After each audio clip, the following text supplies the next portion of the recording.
वालेकुम, नमस्ते, सत श्री अकाल। उम्मीद करता हूँ ठीक होंगे, खुश होंगे। दोस्तों जहाँ रहे खुश रहे, माँ बाप का ख्याल करें, क्योंकि माँ बाप है तो सभी कुछ है। मैं उतारिक न्याजी मेरे साथ मौजूद हैं। ओल्ड बॉय फरत एज यूजुअल नेक ख्वाहिशात और नेक तमन्नाओं के साथ कि हम सबका मौजूदा दिन और आने वाला दिन खुशहाल गुजरे। और खुशियाँ बहुत कम मुयस्सर होती हैं, और खुशी जिसको मुयस्सर हो वो दुनिया का अमीर तरीन आदमी है। बेशक। Simal Shaikh, hello my YouTube family, कैसे हैं आप लोग? उम्मीद करती हूँ खैरियत से होंगे, जहाँ होंगे खुश होंगे। जहाँ कहीं भी जल्दी से आए हमारे चैनल के सब्सक्राइब करें। बहुत ही पुराना इंटरव्यू है नरेंद्र मोदी जी का, तो थोड़ा सा इनकी गपशप सुनते हैं कि कैसे बोलते हैं, कैसे बात करते हैं।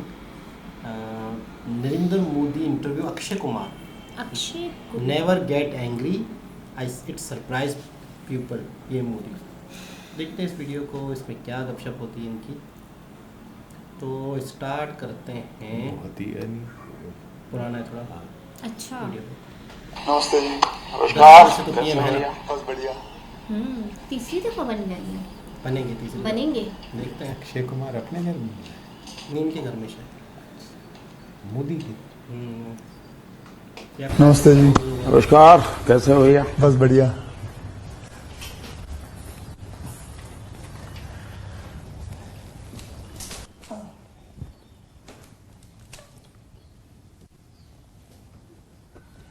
आज मैं आपको बताऊं कि मुझे मौका मिला यहाँ हमारे प्रधानमंत्री के घर पे आने का और इनसे बातचीत करने का। तो मैं कोई पॉलिटिकल क्वेश्चंस नहीं लाया हूँ। मुझे जानना है कि as a person, as a human being, एक इंसान के नाते हमारे जो प्रधानमंत्री हैं वो कैसे हैं, क्या खाते हैं, क्या बातचीत, मतलब उनकी पूरी दिन में जो सब चीज़ें होती हैं, मतलब पॉलिटिक को छोड़ के उसके बारे में मैं उनसे जानना चाहूँगा। तो सबसे पहले सर, आपका बहुत बहुत धन्यवाद करना चाहता हूँ कि आपने मौका दिया है आपसे बात करने का। मुझे अच्छा लगा कि हम 24 घंटे राजनीति की बातों में ही उलझे रहते हैं, तो आपने हल्की फुल्की बातें और अपॉलिटिकल बातें करने के लिए इच्छा जताई है। मैं नहीं जानता हूं दर्शकों को कितनी रुचि होगी, लेकिन जरूर मैं खुलकर के बातें बताना पसंद करूंगा। नहीं, बहुत लोग बहुत कुछ जानना चाहेंगे आपके बारे में, क्योंकि आपके पर्सनल मतलब जो लाइफ होती है, कि जैसे कि मैं आपको बताऊं, मेरा ड्राइवर है, उसकी बेटी, उसने मैं उसको पूछ रहा था कि बेटे तो अगर नरेंद्र मोदी जी को, हमारे प्रधानमंत्री को कोई क्वेश्चन पूछना चाहेगी तो क्या पूछना चाहेगी? तो कमाल का सवाल उसने पूछा कि क्या हमारे प्रधानमंत्री आम खाते हैं? ये भी उसका क्वेश्चन है कि आम खाते हैं, और अगर खाते हैं तो क्या काट के खाते हैं या ऐसे गुठली के साथ खाते हैं? मतलब होता है ना, वॉश बेसिन के ऊपर खड़े होके गुठली के साथ आम खाना, उसका मजा ही कुछ और होता है। तो मैं जानना चाहूंगा कि आप आम खाते हो सर? एक तो मैं आम खाता भी हूं और आम खाना मुझे बहुत पसंद भी है। अच्छा। और गुजरात में आम रस की परंपरा भी है। वो तो बहुत। लेकिन जब मैं छोटा था तो वैसे तो कोई आम वाम खरीदना वरीदना तो हमारे लिए कोई उस प्रकार की कोई लग्जरी हमारी फैमिली थी नहीं। लेकिन कभी खेतों में चले जाते थे तो हमारा देश का जो किसान है बड़ा उदार रहता है। कोई खेत में आकर के खाता है तो कभी रोकता नहीं है, चोरी करता है तो रोकता है। तो आम के पेड़ पर जो पके हुए आम थे वो खाना हमें जरा ज्यादा पसंद था। यानी उतारने के बाद पकाया हुआ नहीं, नेचुरल कोर्स में पका हुआ। और फिर पूरा का पूरा, अच्छा तब तो ये हाइजीनिक की कोई समझ भी नहीं थी कि धोना चाहिए, टिकना करना, कुछ नहीं समझते थे, ऐसा ही अपना कर लेते थे। लेकिन बाद में जैसे जैसे बड़े तो कई वैरायटियों के विषय में जानने लगे, आम रस खाने की आदत लगी। लेकिन इन दोनों मुझे कंट्रोल करना पड़ता है। अच्छा, अभी फिलहाल कंट्रोल। अब फिलहाल में मुझे सोचना पड़ता है कि इतना खाऊं या न खाऊं। नरेंद्र जी, मैं आपसे ये पूछना चाहूंगा कि आपने कभी सोचा था कि आप प्रधानमंत्री बनेंगे? कभी आपने सोचा था? और सोचा भी था तो कौन से साल में, कौन सी उम्र में आपने सोचा था कि मैं इस देश को चलाना चाहूंगा? कभी ऐसा विचार नहीं आया। अच्छा। और सामान्य लोगों के मन में बात गले नहीं उतरती है। शायद जो बन जाते हैं सबके जीवन में ऐसा होगा। मैं नहीं मानता हूं कि यानी कोई एकदम फैमिली ही उसी प्रकार से बैकग्राउंड वाली हो और किसी के मन में इच्छा जगती हो तो बहुत स्वाभाविक है। वरना मेरा जो फैमिली बैकग्राउंड है उसमें तो अगर मुझे कहीं अच्छी सी नौकरी की भी मिल गई होती तो शायद मेरी माँ अड़ोस पड़ोस के लोगों को गुड़ खिला देती कि चलो भाई बेटे को वहां नौकरी मिल गई, क्योंकि उससे ज्यादा हमने तो कुछ सोचा नहीं था, गांव के बाहर कुछ देखा नहीं था। ये तो ऐसे ही यात्रा चल पड़ी और देश मुझे लेता चला गया, तो अपने आप ही बनते चले गए, सब कुछ जिम्मेवारी आती गई। बहुत ही मतलब नेचुरली रहा है इसमें। वैसे मुझे मेरी दृष्टि से, मेरे व्यक्तिगत जीवन की दृष्टि से अननेचुरल लग रहा है, क्योंकि मेरा बैकग्राउंड, मेरी दुनिया, आज की जो राजनीति का तौर तरीका उसमें ये सब बैठता ही नहीं जी। मुझे भी आश्चर्य हो रहा है कि देश मुझे इतना प्यार कैसे करता है और इतना सारा क्यों मुझे देता रहता है। जहां तक मैंने पढ़ा है आप सन्यासी बनना चाहते थे या आप सोल्जर या आर्मी में जाना चाहते थे, ऐसा कुछ भी? ये आपकी बात सही है, ये आपकी बात सही है। बचपन में मेरा एक स्वभाव था, किताबें पढ़ना, लाइब्रेरी चला जाता था, तो बड़े बड़े लोगों के जीवन पढ़ना ये शौक रहता था। कभी फौज वाले यूनिफॉर्म में निकलते थे तो मुझे बड़ा देखता था, कभी बच्चे की तरह खड़े होकर के सैल्यूट कर देता था, मन करता था कुछ न कुछ। इतने में 1962 का वॉर हो गया, तो हमारे यहाँ से दूर एक मेहसाना स्टेशन है मेरे गांव से, तो वहाँ स्टेशन पे सब लोग, जो फौज के लोग ट्रेनों में जाते थे, उनका बड़ा सत्कार करते थे, चाय वगैरह, तो मैं भी चला जाता था। तो जाकर के मैं भी तो मुझे बड़ा मजा आता था। तो मन पे हो गया कि हाँ, ये देश के लिए जीने मरने वाला रास्ता है, तो कभी उस दिशा में सोचता था। इतने में एक बार मैंने कहीं पढ़ा कि गुजरात में कोई सैनिक स्कूल है, उसमें आप दाखिल हो सकते हैं। तो हमने अपना उस समय शायद 1 रुपया 2 रुपये से उसका सारा जानकारियाँ मंगवाते थे। अब हमें तो अंग्रेजी आती नहीं थी, तो हमारे मोहल्ले में एक स्कूल के प्रिंसिपल मिस्टर रास विहारी मणियार करके रहते थे, तो मैं उनके पास चला गया। मुझे कभी बड़े व्यक्ति से मिलने से कभी संकोच नहीं होता था, ऐसे ही फिर चला गया मैं बाहर। ये बात सही है कि भीतर मन में था, तो मैं रामकृष्ण मिशन में चला गया। एक स्वामी आत्मस्थानंद जी हुआ करते थे, अभी उनका करीब 100 ईयर उम्र में अभी स्वर्गवास हुआ। तो मैं सीएम बना तो मेरे घर उनको फिर बुलाया मैंने, प्रधानमंत्री बना तो उनके यहाँ चला जाता था। अभी कलकत्ते में अस्पताल में थे तो 2-3 बार हो आया था मैं। तो वो बड़ा बहुत मुझे प्यार करते थे। जी जनाब, ये थे प्राइम मिनिस्टर नरेंद्र मोदी जी।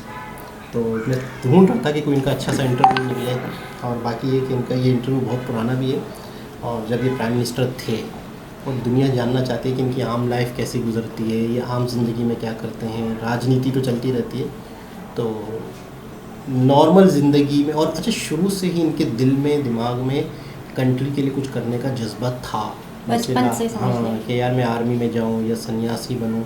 तो ये कि देश, देखिए आज इनको ये मौका मिला हुआ है, आज ये प्राइम मिनिस्टर बने हुए हैं, तो कहीं ना कहीं जब ये सबसे पहले तो ये आरआरएस में आए थे। आरआरएस एक आरआरएस है ना, जमात। हाँ, वो कोई जो है वो इसी का समझो एक तरह से हिस्सा है बीजेपी का जी।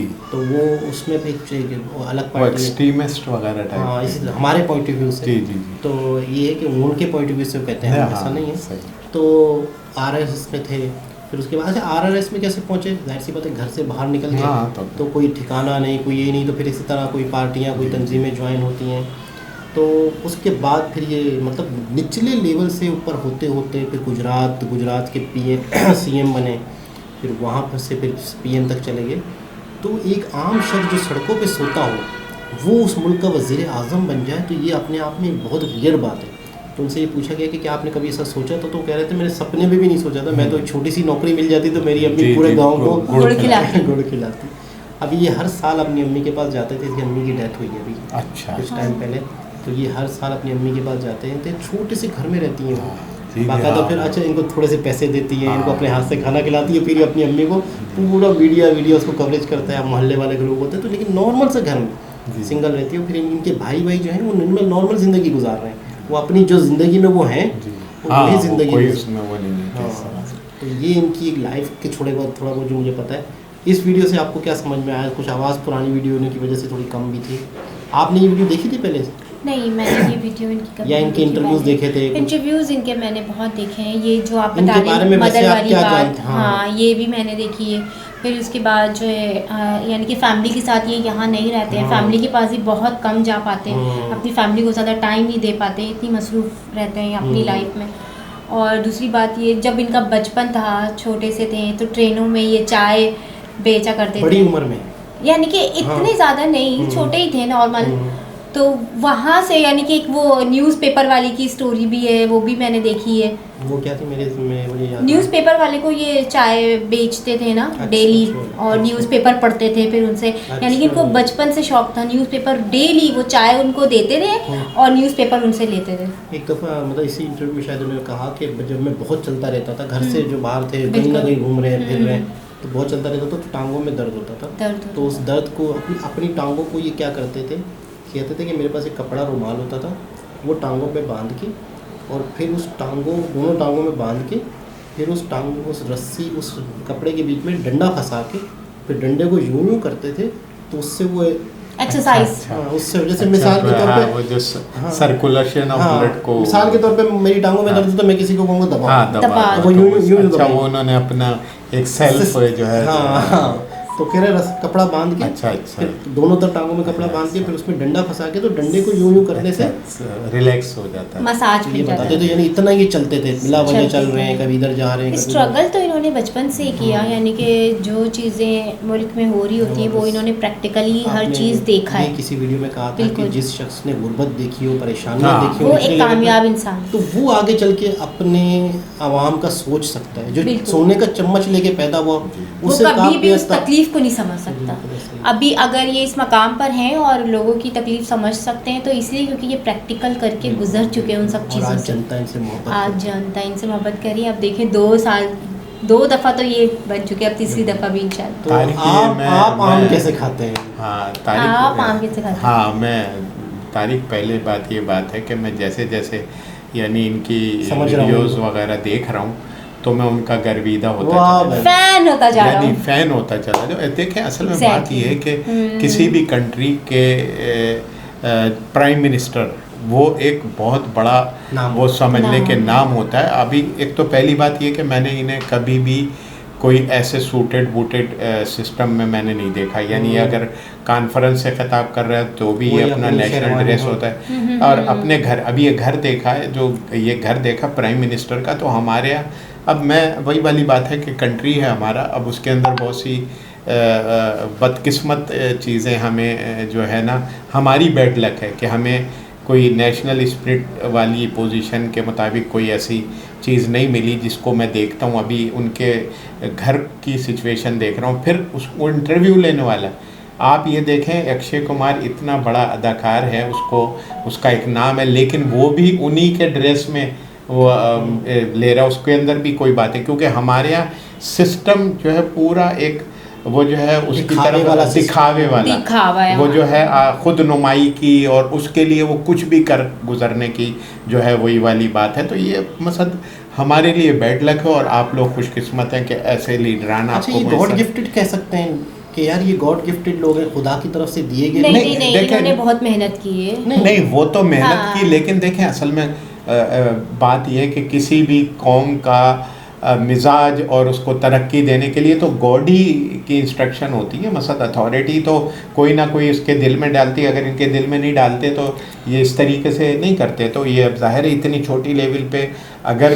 गॉड की सपोर्ट थी जभी तो वो जाके प्राइम मिनिस्टर बना। तो अब प्राइम मिनिस्टर बनाने का मतलब ये है कि उसको जो है कि खिदमत के लिए, जैसे वो अपने एक्ट से, मैं तो उनके हर एक्ट को देख रहा होता हूँ, बात करने का स्टाइल यार वही अपनी जो नेशनल लैंग्वेज है उसके मुताबिक हिंदी में बात कर रहे हैं, कोई इंप्रेशन मारने के लिए किसी जगह भी। मेरा मकसद है, अभी हमने और भी इनकी वीडियो देखी, कॉन्फ्रेंस है इंटरनेशनल लेवल का, वहाँ अगर कोई ज़रूरत होती हो तो मैं नहीं कह सकता, लेकिन मैंने अभी तक उनको बिल्कुल सिंपल वे में ऐसा पता चलते देखा कि एक आम इंडियन जो है वो बैठा हुआ है। तो यार ये बड़ी समझो कि आप लोग खुशकिस्मत हैं और आपकी तरक्की को फिर कोई बीट नहीं कर सकता, क्योंकि आपकी खुशकिस्मती के लिए जो आपके ऊपर लोग हैं वो दिली जो है अपने मुल्क से मोहब्बत करते हैं और मुल्क के लोगों को एक स्टेज पे लाना चाहते हैं। तो सच्चे इंसान। अच्छा, ये नीचे लेवल से आए। नितिन गडकरी जी के बारे में मैंने सुना है कि वो जब बीजेपी में थे तो उनकी क्या जिम्मेदारी थी, दीवारों पे पोस्टर लगाते थे। अच्छा बताओ। यानी दीवारों पे पोस्टर लगाने का उनका काम था। इस लेवल पे कारकुन, इतने छोटे कारकुन थे, आज वो हाईवे मिनिस्टर है। हमारे उन्होंने उसके पीछे भी नहीं वो भी, लेकिन हमारे यहाँ तो ये तस्वुर ही नहीं, तस्वुर ही नहीं है। मेरा मकसद ये है कि अगर दीवारों पे पोस्टर लगाने वाला कारकुन आज मिनिस्टर, नहीं सवाल ही पैदा नहीं होता कोई। तो फिर वही वाला जुमला, इनकी तरक्की को कौन रोक सकता? नहीं कोई नहीं। दीवारों पे पोस्टर लगाने वाला मिनिस्टर बन गया। और इनके में फॉरेन मिनिस्टर के बारे में मैंने आपको बताया था कि वो कोई सियासी बंदा नहीं था जी। उसने बाकायदा जॉब्स की थी। अच्छा। एम्बेसीज में एस जयशंकर। अच्छा। उन्होंने एम्बेसीज में जॉब वगैरह की थी, तो उनका 40 साल का एक्सपीरियंस था जब उन्हें फॉरेन मिनिस्टर बनाया है। यही लोग कदर करते हैं, इन्हीं लोगों को कदर होती है हर अच्छी चीज़ की। छोटे लोगों को, यानी कि अगर मुझे बड़ी चीज़ मिलेगी तो मैं उसकी कदर करूँगी, मुझे कोई बड़ा इंसान मिलेगा तो मैं उसकी कदर करूँगी कि नहीं मुझे इसकी रिस्पेक्ट करनी है क्योंकि ये बड़ा इंसान है, मैं इसके आगे कुछ नहीं। फिर इनकी हिस्ट्री लोगों को पता है कि नरेंद्र मोदी जी ये थे, फिर क्या कहते हैं अपने नितिन गडकरी जी पोस्टर लगाते थे दीवारों पे।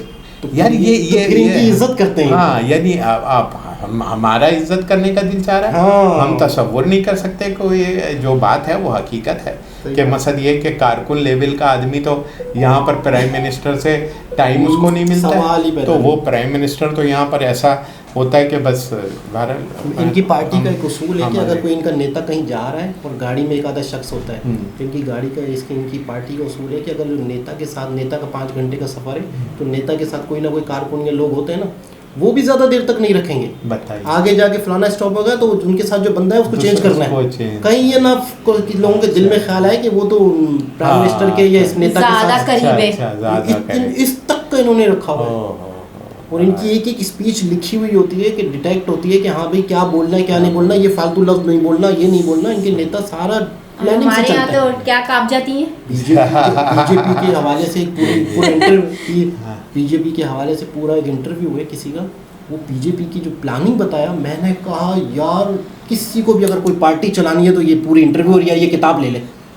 जो उन्होंने बीजेपी के बारे में किताब लिखी, मैं कहता हूँ किसी भी को भी पार्टी चलानी है, किसी मुल्क को चलाना है, ये किताब खरीदना यकीन। तो बहुत अच्छा लगा, दोबारा किसी और हिसाब से मुलाकात होती है, जब तक के लिए अल्लाह हाफिज़।